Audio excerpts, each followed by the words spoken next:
வணக்க மக்களை, சட்டமன்ற கிடைக்கப்பட்ட மிக முக்கிய தகவல் ஒன்று வெளியாகி இருக்கிறதாம். அதான் தேமுதிக இல்லையே எங்களுக்கும் 15 கொடுங்கள், அமமுக போடும் ஒரு புது கணக்கு என்ன? அதிமுகவின் பரபரப்பு வாங்க வீடியோவை மூலியமாக காணலாம்.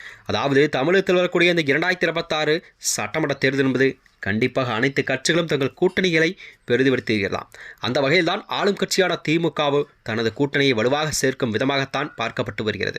அந்த வகையில் தான் எதிர்க்கட்சி தலைவரும் எடப்பாடியார் கூட தனது கூட்டணியை கண்டிப்பாக வலுவாக சேர்க்கும் நிலையில் அதற்கான வேலைகளை செய்து கொண்டிருக்கிறார். பாஜக ப்ளஸ் அதிமுக ப்ளஸ் பாமக மற்றும் அதாவது அமமுகவின் டிடிவி தினகரன் ஆகியோரெல்லாம் இணைந்துதான் அதிமுகவின் ஒரு வலு சேர்க்கும் கூட்டணியாக அமைந்திருக்கிறதா.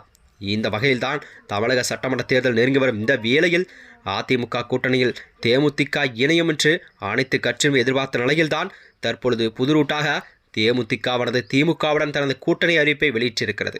இது அதிமுகவுக்கு கண்டிப்பாக ஒரு பெரும் பின்னடைவை ஏற்படுத்திய செய்தியாகத்தான் இதை பார்க்கப்பட்டு வருகிறதா. இதனைத் தொடர்ந்து ஆனால் யாருமே எதிர்பாராத வகையில் திமுகவுடன் தேமுதிக கைகோர்த்தது என்பது ஒட்டுமொத்த அரசியல் களத்தையே அதிர வைத்திருக்கிறதா. அதாவது தேமுகவின் இந்த திடீர் பல்ட்டியால் அதிமுக கூட்டணியில் தற்பொழுது எஞ்சியிருக்கும் அமமுக மற்றும் தங்களுக்கெல்லாம் கண்டிப்பாக நீங்கள் கூடுதல் இடங்களை ஒதுக்க வேண்டும் என்று எடப்பாடி பழனிசாமி தரப்பிடம் ஒரு மல்லுக்கட்டும் செய்தியாகத்தான் இதை பார்க்கப்பட்டு வருகிறதா. டிடிவி தினகரனோ அதான் தேமுதிக தங்களுடன் கூட்டணி இல்லை என்ற ஒரு பிம்பத்தை உருவாக்கி தங்களுக்கு கண்டிப்பாக அதிக இடங்கள் ஒதுக்க வேண்டும் என்று அமமுகவின் பொதுச்செயலாளர் டிடிவி தினகரன் அவர்கள் எடப்பாடியாரிடம் தங்கள் கோரிக்கை வைத்ததாகவும் பேசப்பட்டு வந்தது.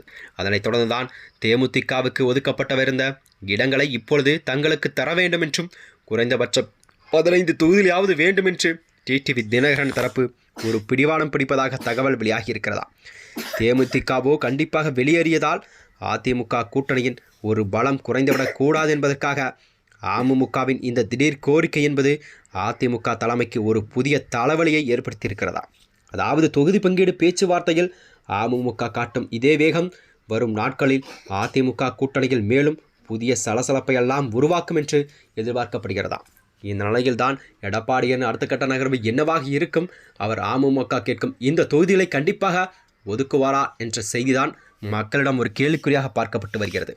இதனிலையில்தான் அதிமுகவின் கூட்டணி என்பது கண்டிப்பாக தொகுதி பங்கீட்டால் பல பிரச்சனைகளெல்லாம் கண்டிப்பாக ஏறக்கூடும் என்ற நிலையில்தான் இதை பார்க்கப்பட்டு வருகிறது. இதனைத் தொடர்ந்தான் 2026 சட்டமன்ற தேர்தல் என்பது யாருடன் கூட்டணி, அதாவது எந்த கூட்டணி தமிழகத்திலே ஒரு வலுவான கூட்டணியாக பார்க்கப்பட்டு வருகிறதா என்றுதான் எதிர்பார்க்கப்படுகிறதா.